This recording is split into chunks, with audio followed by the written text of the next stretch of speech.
Welcome everyone to a special edition of The Buck Stops Here, the official audio show and video show of NotInHallOfFame.com. And sometimes I forget that the core of what we do is Not in Hall of Fame. So we talk about Halls of Fame, and about, I think, a year ago, a gentleman named Jay Wiley and I started following each other on Twitter. I don't remember who followed who first, but Jay has got a labor of love, and I'm really excited to talk about that with all of you today. It's about Jim McCormick, and if that name doesn't mean anything to you, it's going to after this episode. Jim McCormick is one of the great pitchers from the turn of the century, actually before the century, but Jay's laid, again, I'm getting this all mixed up here. Jay's laid out this amazing site, and Jay, thanks so much for coming on. I've got to ask you first, Jim McCormick is someone who none of us have seen play. There's not footage of him that I'm aware of anyway, but he is one of the biggest Hall of Fame omissions. I thought that for a while. I definitely think that more so now after spending time in your site. So I have to ask you, what got you interested in pioneering his cause? Well, first, thanks for having me. It's great to be on the show. I love the work that you do. And so I really appreciate it. I've always been a huge baseball fan. When I was a kid, I remember just dreaming about one day going to the Baseball Hall of Fame. And it seemed like a million miles away. I grew up in Galveston, Texas. And, Cooperstown, New York is where the Baseball Hall of Fame is. Never got a chance to go. And then when I had kids, I thought, okay, when they're of age where they can appreciate it, I'm going to take them to the Baseball Hall of Fame, kind of for them, but mostly for me. And so we ended up going. We're growing up in Houston, big Astros fans. And so when Craig Biggio was first eligible to get in the Hall of Fame in 2013, we made our plans. We were going to go see Craig Biggio. I grew up seeing Craig Biggio play. We were just really excited about that. So we made our plans, and he missed it by 2 votes. So we went anyway, and we got to see that year Greg Maddux and Tom Glavine and a bunch of great players go in the Hall of Fame. And so we thought, okay, surely he's going to get in next year. So we made plans, and he did. He got in the following year. So then we thought, well, we've done this 2 years in a row. Let's just go every year. So we ended up going every year for about 7 years in a row. My boys and I had such a blast. I started digging in more into the Hall of Fame. Who should be in the Hall of Fame, who's being omitted, who needs to go in the Hall of Fame. Of course, you got the steroids issue and all that kind of stuff. And so I found this name as I was researching all this, Jim McCormick, over and over again, top pitchers, the leaderboards, and his name kept coming up. So I started to dig into him and started to feel around for people at Baseball Reference and Jay Jaffe, who's a big baseball Hall of Fame guru, all these other people, and asked him, is there anyone advocating for this guy to go in the Baseball Hall of Fame? He's got the numbers, but nobody really, what I found was no one really cares about 19th century baseball. Right. And so there wasn't really a movement to be able to get him into the Hall of Fame, which you really need a lot of sometimes, especially for pitchers that no one really saw pitch, like you said. Mm. And so I thought, well, I'm an attorney. And what do attorneys do? They advocate for things, right? Sometimes causes. So I thought, okay, well, I'll do this. I love it. I set up a website, McCormickforthehall.com, a Twitter handle where I throw out his stats and just communicate with other people who are trying to get Scott Rowland or Roger Clemens or whoever in the Hall of Fame, Todd Helton, lots of guys. And so I communicate with all these guys. And so a lot of people think maybe I'm related to Jim McCormick. I'm not, although I am. That was going to be my first thought. I'm not at all related to Jim McCormick. I'm just a huge baseball nerd. Yeah. And but I am working with some members of his family that are still around today, and they're giving me lots of information and scrapbook clippings and kind of like all kinds of really cool stuff. And so it's really just been a labor of love for me. And one day I hope to really get him in because he really does deserve it. He's got the numbers, but back in the day when he pitched, really the only statistic that they ever used for pitchers was wins and losses. Right. And he's got 265 wins in only 10 seasons. But we really only care, going back that far, about the 300 win club, right? All his contemporaries that got in the Hall of Fame have that magic number, 300 wins. And so now we understand that that's not the only stat. It's an important stat, but it's not the only stat. So there's lots of different metrics now we can use to measure who was the best at any one time or another. And all those numbers say that really Jim McCormick does belong. So, and I'm really glad you brought up that site. I encourage anyone listening and watching this, check this site out, McCormick for the Hall. I'm getting that right, McCormickforthehall.com. Right, yeah. I've talked to a lot of people. I've seen a lot of people who are advocating for certain candidates. I've never seen anything better laid out in my life. Oh, thanks, Kirk. I appreciate that. And I like the way you sort of brought, you have everything in the top categories, the latter one being the 300 wins. And you're 1,000% correct on that. 300 wins was that magical number, still was when I was a kid. I'm going to be 50 this year, but nowadays we know that's not the case anymore, just because pitching has changed so much. And we're not going to see a 300 game winner maybe ever again. That's altogether possible. But I like how you laid out, it's not just because he didn't pitch that long. You backed everything up with stats, just what did you call him? The original hard luck pitcher? Hard luck pitcher. Yeah, because he pitched for some mediocre teams, and you're backing that up with facts. The team's OPS. I mean, we talk about run support. This guy had very, very little run support that you laid out. I think it also doesn't help either that, if he gets in, so like, what's his jersey? Well, I guess it'd be a Cleveland blue. What's a Cleveland blue? Right. And I think actually, Kirk, calling his teams mediocre is generous in a lot of ways. Some of those teams, those Blues teams, the Cleveland Blues, were so historically bad that he would routinely lose games 1-0, 2-0, 2-1. Mm-hmm. He makes Jacob deGrom look like an absolute monster on the just the best luck pitcher ever. I mean, he was. He pitched for these teams that were so historically bad. A 100 OPS is league average. Many of his teams that he pitched for had an OPS in the 70s or 80s. They didn't score any runs at all for him. And he would pitch routinely the entire game and lose, like I said, 1-0.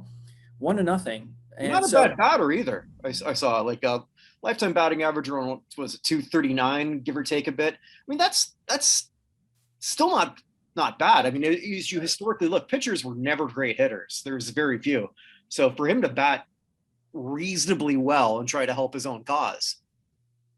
He was batting at one point. He was batting cleanup for his team. That's how bad his team was. 240. Oh, okay. So that's how bad his team scoring was. Finally, I think in his 5th or 6th year, he kind of had enough. Not just of his team not scoring any runs, but management not getting better players for the team to be able to score any runs, and also the reserve clause. The reserve clause basically treated players like a piece of property until the early 70s is when the reserve clause went away. Curt Flood and kind of, that whole movement to do away with that. Marvin Miller, who right, now a Hall of Famer, they were instrumental in doing away with that. But the reserve clause was very much in effect. And so the teams owned players and they couldn't be free agents. They couldn't go anywhere else. So he ended up leaving the National League and went and pitched for a half a season in a rebel league, the Union Association, and was blackballed by the National League for having done that. That blacklisting didn't last very long because Al Spalding, who was the, Spalding Sporting Goods and all that, who himself is a Hall of Famer. Al Spalding was the owner of the Chicago White Stockings that later became the Cubs. Mm-hmm. He saw that, wow, we've got this great talent who's in this rival league. Let's go ahead and get him and put him on the White Stockings the following season. He did that, and they won the National League championship that year. And he did amazing in the playoffs. So when he had an opportunity to pitch in the postseason, he excelled. Mm-hmm. And I like also, too, how you laid out another reason why he didn't make the 300. He didn't have a short career, not necessarily because he flamed out or burned out, as a lot of arms do. I mean, he wasn't the same pitcher he was, but he still could have hung on to get that 300th win. He did it for personal reasons to take care of his ailing wife, which, I mean, nowadays, the best thing he could do is just make $1 gajillion and get the best care possible. Absolutely. That wasn't an opportunity for those players. Those players routinely, when they weren't playing baseball in the 1800s, they would have to go work a bartending job in the off season just to be able to live.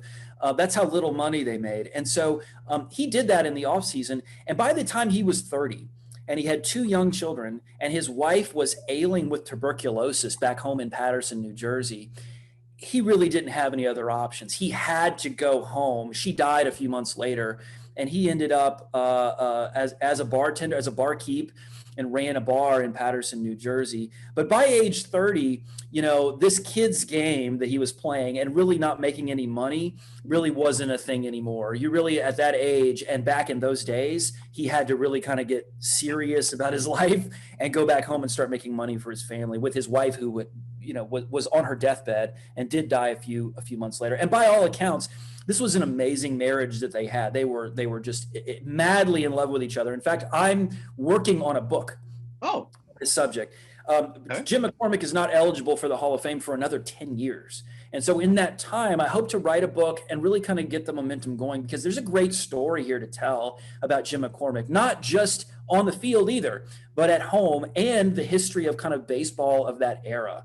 And so, I really don't think we should hold against him the fact that he got 265 wins, which is a lot of wins, right? But wasn't able to get to 300. If he had got to 300, we'd be talking about Hall of Famer Jim McCormick today. I think that's a given. And so we shouldn't hold that against him, that he pitched 10 seasons and averaged 26 wins a season, by the way. So he was definitely an elite player and didn't get right over that hump. And so, but there's good reason for that. And that's, his personal reasons. So. And I think it's a great segue to sort of go from that to the 2 other categories that you laid out: your traditional stats and then your advanced stats. And the sabermeticians, I always mispronounce that. They love McCormick. Mm-hmm. They absolutely love him. Going by, and I believe you've laid that out. The only person who is not eligible for the Hall of Fame, was a higher jaws as a pitcher, is one person who will probably never get in due to his association with PEDs, and that's Roger Clemens. Right. Yeah. Only Roger Clemens has a higher jaws score, who is not in the Hall of Fame. And I believe he's second in jaws to maybe it's Walter Johnson or one of those, or Cy Young, or one of those really elite pitchers. But Roger Clemens is way up there. He's the only one who has a higher jaws score and is not in the Hall of Fame. And then you go beneath on the jaws leaderboard, and you still go another 10 or 12 before you reach a non-Hall of Famer. Legend. So he's right in the middle of a bunch of Hall of Famers. Right. And so, but again, it's just a matter of having the campaign and the momentum to really introduce Jim McCormick to people, because no one alive saw him play. And I think another thing that you did that I really enjoy is you compared him to 6 of his peers and just laid it all out there. And okay, yeah, if you want to go by the one loss, okay, he's going to come out 6th. Let me show you how he actually compares on the metrics that we now care about.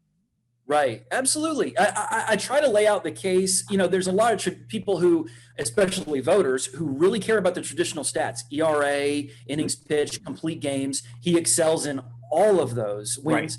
Right. But then you've also you dig a little bit deeper. And so he has a broad, diverse case to be made. And I try and do that on the website. ERA, for example, there are only 4 pitchers who pitched 4,000 innings and have a 250 or better ERA. Walter Johnson, who has a case to be made to be the greatest pitcher of all time. Eddie Plank, an Inner Circle Hall of Famer. Christy Mathewson, another Inner Circle Hall of Famer. And Jim McCormick. Mm-hmm. Those are the only 4 pitchers. 4,000 innings pitched, so longevity, and 250 ERA, excellence, 4 pitchers. And 3 of them are in the Hall. You look at innings pitched, over 4,000 innings pitched. That's an incredible number of innings pitched. 265 wins. He's in elite territory there. You look at complete games. He's 11th all time and will forevermore be 11th. No one's ever going to crack the top 10 anymore in complete games.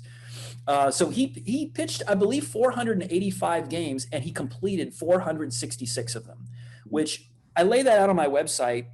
The percentage, I believe, is second all time in completing your starts. Second all time. And then you dig into, WAR and JAWS and all of these kinds of metrics.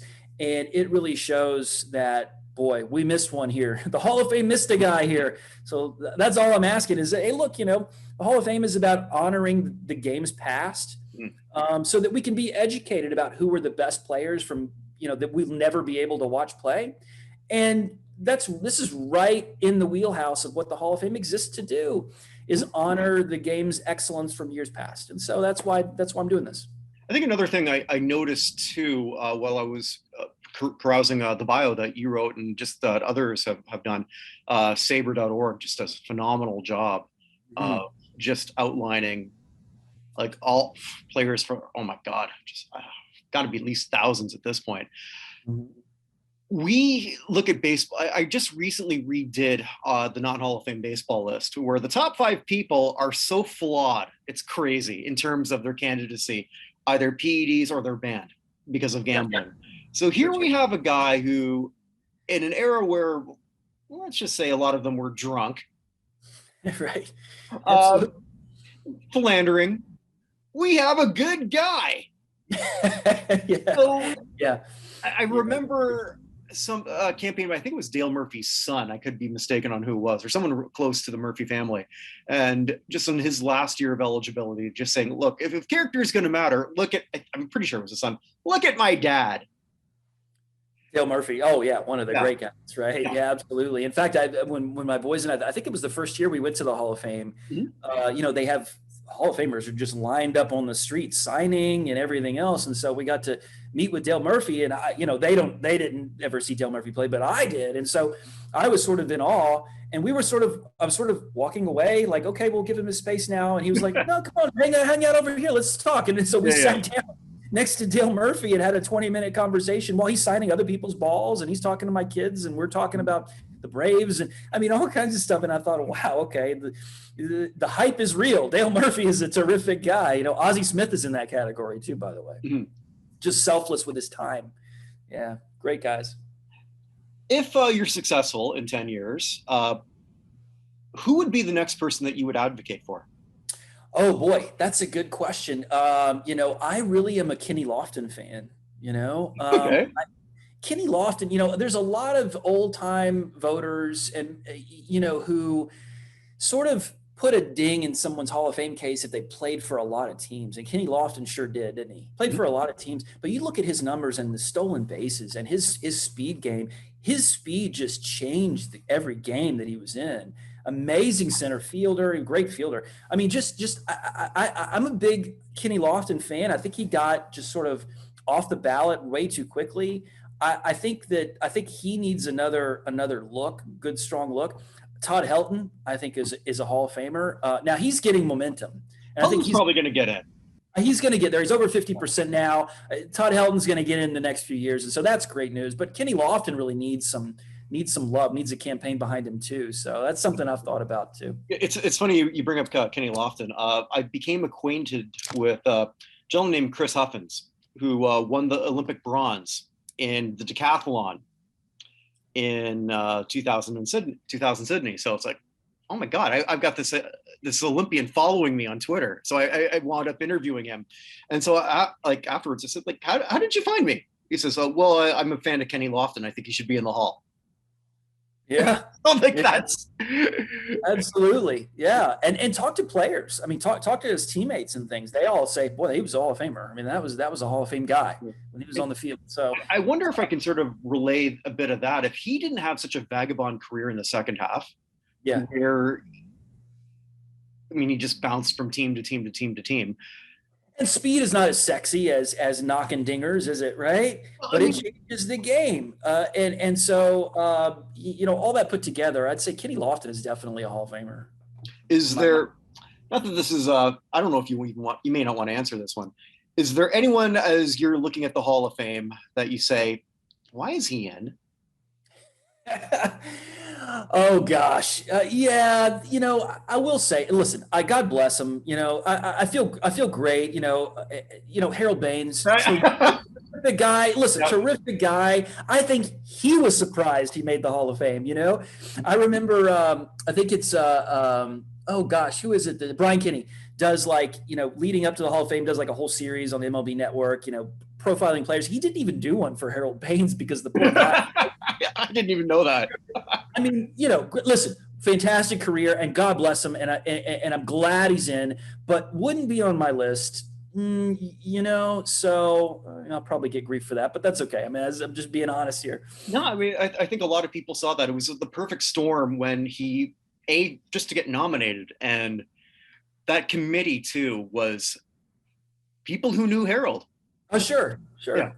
Sure. And that's the way it works. And that, and navigating that whole process is difficult unto itself, right? Who's going to be on the committee? You don't really know until very, very late to be able to like kind of campaign and target a campaign to those people. Yeah. You kind of have an idea because some of the same people are on the committee year after year on those different committees, reporters and Hall of Famers and stuff like that. So it's difficult, and, some of the old time, players just feel a certain way about the advanced statistics. They're not big fans of it. And I understand, but they're just a tool. It's just a tool like anything else. We're not saying do away with wins or do away with ERA or any of that stuff and replace it with WAR or, wins above average or any of that stuff. We're not saying that. It's just another tool to be able to assess players. That's all it is. Yeah, I mean, I had a chance to talk to former Blue Jay Greg Zahn. And that was one of the questions I asked him, just, do you think that we have gone too far, stat nerds? And he did say yes, but he said, like, it amazed me that at no point when I was a kid did we ever think of OPS. Sure. Just putting that together like that, how did we not think of that as a value? I think the game and I think the game is big enough to fit all of us under a Big Ten. Yeah. I don't have any, hardly any athletic ability whatsoever, right? Well, I tripped out of the womb myself, so. And so I admire what they're able to do, but there are other people who have different minds who maybe aren't as athletically talented as these amazing athletes, but have different ways, but they're fans too. And they are assessing players across generations and have devised methods to be able to do that. No one's right, no one's wrong. Let's fit all of us in here and look comprehensively at all of these statistics and all these different ways, character and intangibles in the clubhouse and things. Look at all that stuff too, to be able to really assess a player in his totality. And with that in mind, maybe Harold Baines does belong in the Hall of Fame because he did have intangibles that didn't necessarily show up on the back of the baseball card. But, the game is big enough to fit all of us under this tent to be able to have these discussions. So that's the way I feel about it. Yeah, Baines is one I always liked him as a player too. I figured he was, if you were to do all decade teams, would he not be like a second or third DH for at least 2 decades? Yeah, I think you would say that. Absolutely. Yeah. I mean, in the 80s, who would the DHs be in the 80s would be the top DHs in the 80s? I guess who was the guy that played for the I'm drawing a blank. I can see him now, but I'm drawing a blank from like the 80s. His name was Jack. Jack Clark? Jack Clark, right? Well, he was a first baseman, but he probably should have been a DH. Okay. So Jack Clark comes to mind in the 80s, right? Mm-hmm. And Harold Baines, you got to put up in that top category, the top DHs in the 80s too. And then in the 90s too, you started to have the Frank Thomases and those kind of guys too. But Harold Baines, Harold Baines had great longevity in his career. So, I don't mean to knock the guy too much. But, I think the game in the Hall of Fame is big enough to be able to include a lot of different players that we're missing. It's gotten a lot stricter over the years for who should go in the Hall of Fame. If you look at, the different eras across baseball history, the percentages of the players for each decade has gone down for who's in the Hall of Fame. So which tells us that, hey, look, we're really maybe we're missing some people, The Hall of Fame is the Baseball Hall of Fame is the most elite sports Hall of Fame. I think it's probably, inarguable, right? But it still would be if we increased it by 0.5% of players, right? It still would be by far the most elite Hall of Fame in all of sports. So I think we are missing some folks here along the way. And I would love to be able to see more players get in while they're alive, like Jim Cott. Tommy John, is probably now going to get in because he and Jim Cott, their numbers are so similar that now Tommy John. I find it fascinating that Tommy John's surgery is actually recognized in the Hall of Fame, but Tommy John himself isn't. It's one of those oddities, isn't it? Yeah. Or Homer the Bat is. So I guess technically Jose Canseco's a Hall of Famer? In theory? Go that far. Yeah, that's still, but 475 homers, for Jose Canseco. That's pretty doggone good. Mark McGwire. I mean, now we're starting to really, there's a lot of really interesting conversations. Okay, here's one. I wasn't sort of thinking about this, but now putting butts in seats. So we've got some people who are going to probably go in. Scott Rowland will probably get in. I don't know how many kids said, okay, I get to see Scott Rowland today. How many kids or young adults or people for like a 5-year period, I'm going to see Jose Canseco. Hey, we're roughly the same age. I'm 45. Okay, yeah. And yeah, Jose Canseco was a household name, wasn't he? Right? Even people that didn't know baseball knew who Jose Canseco was. And you say the same about Mark McGwire. And so Sammy Sosa. I mean, there's a lot of great conversations about this stuff. And Pete Rose is interesting because the gambling issue. Well, now gambling they're talking about the gambling lines during the game and stuff. And so the game has changed a little bit vis-a-vis gambling. So, I don't necessarily advocate for Pete Rose. He knew the rules and he intentionally broke them. And he'll say it. And he has said it. Mm-hmm. That was actually someone I got to interview. And he said to me, and he said to other people too, not that I broke any exclusive, but he said, if I was in the Hall of Fame, I would not be nearly as well known as I am right now.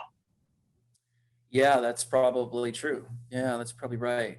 Yeah. And he wouldn't be sitting in a casino, or not casino, it's in between 2 casinos at this one shop, and he's got this one deal. He just sort of sits there for 4 hours, gets paid $2 million. That's on top of $1 million or $2 million either way, on top of all the other autographs that he makes off his name. I argued that when people said, well, I don't like Curt Schilling, so I don't want him to profit off being a Hall of Famer. You're actually making his signature more valuable.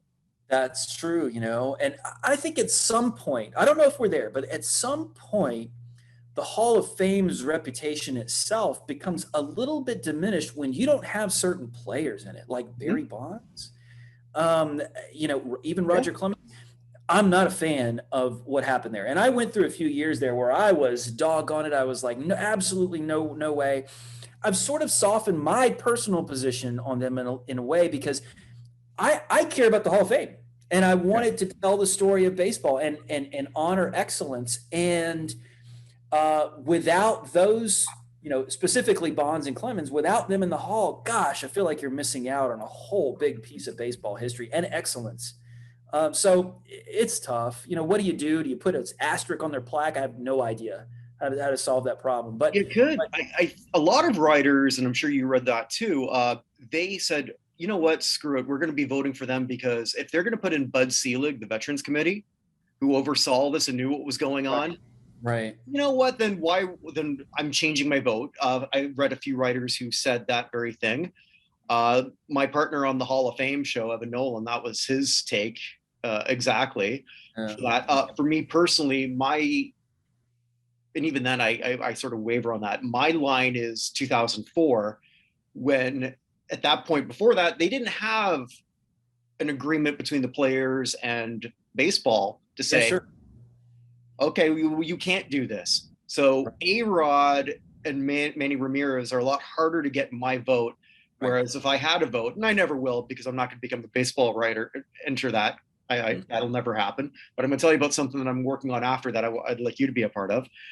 But I would have voted for them every single year, and especially considering that a lot of these people are the same people who voted for Bonds getting an MVP when they knew what he was doing. Yeah. It's I don't think you can. I think individually you have to look at each one of these candidates by themselves. I don't think you can say, here's one category, here's another one. I really think you have to individually look at Manny Ramirez. You have to individually look at A-Rod. You have to individually look at Bonds and Clemens and all of these guys, Robbie Cano, and so forth. I think you really have to individually look at them, and it's a tough call. It's a really tough call. And so, I don't know, but now that many of them are going off to like the veterans type committees now and stuff, it's going to be harder because so many of those veterans committees are chock full of, Joe Morgan type guys that absolutely take a hard line and say, no way, Jose.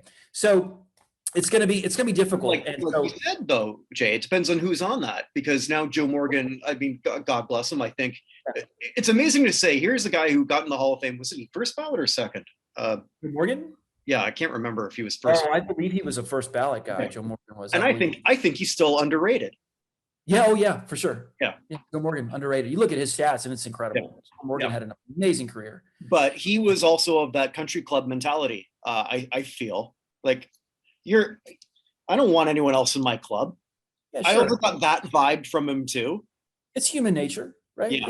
It's human nature to be a part of this amazing, group of people, and then want to kind of close the door behind you a little bit. It's understandable. I understand it. But it's up to, kind of the rest of us to kind of start pushing that door in a little bit, for certain people, because they do belong. And ultimately the Hall of Fame isn't even about them, the people in the club. It's about the game. It's bigger than them, and it's bigger than the Hall of Fame itself. It's about the whole game.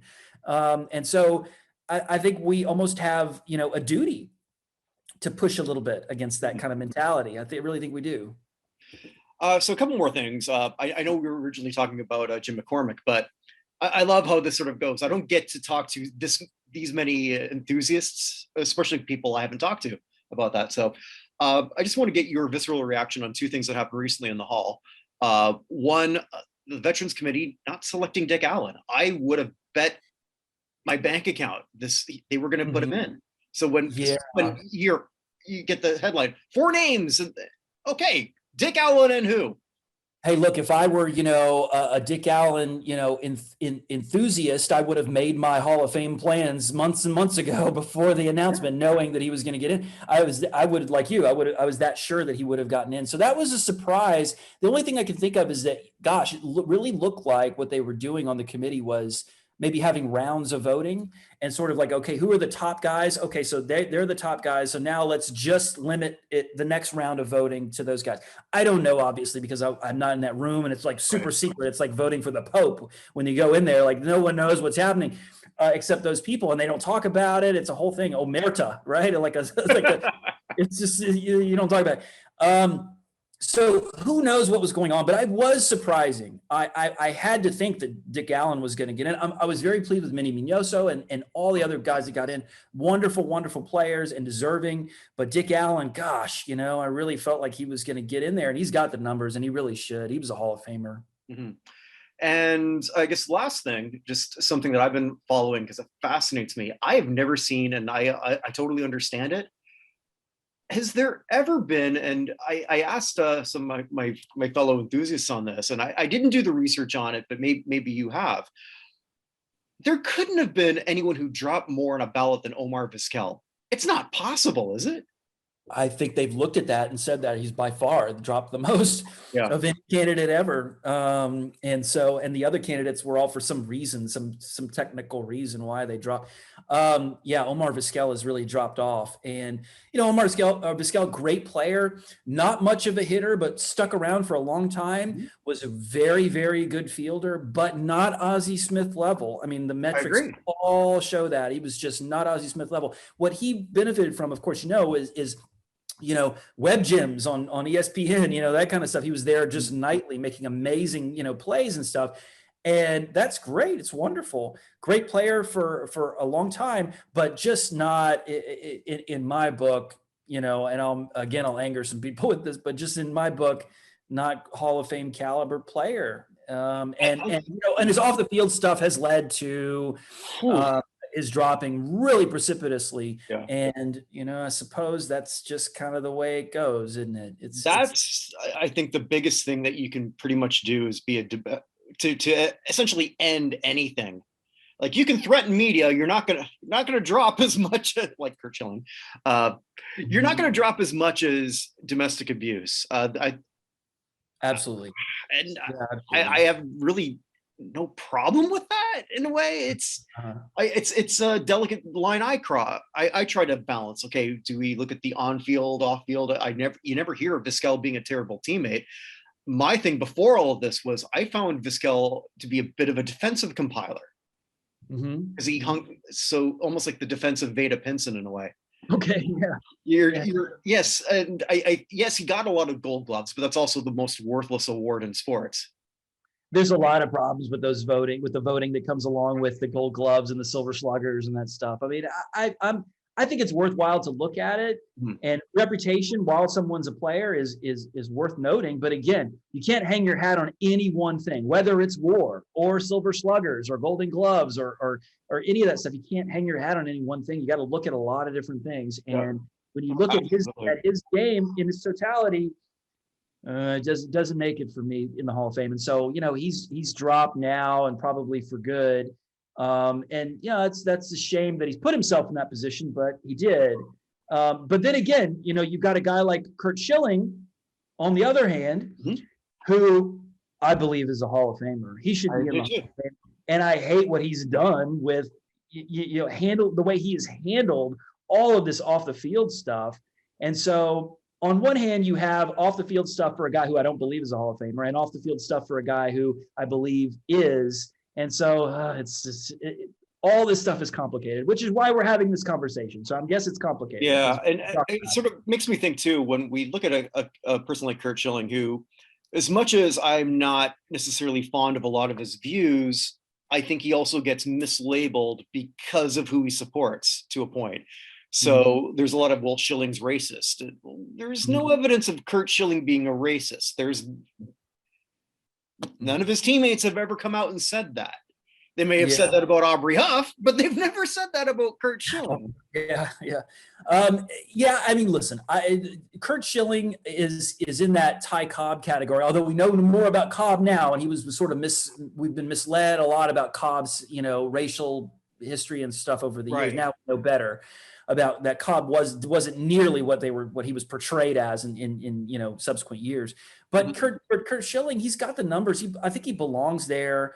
And he's just, again, the only two pitchers with better WAR than Jim McCormick, Roger Clemens and Curt Schilling. And Curt Schilling is just by a hair better than Jim McCormick.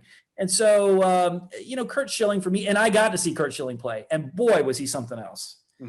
And just a bloody saga. I mean, just the whole saga around Curt Schilling.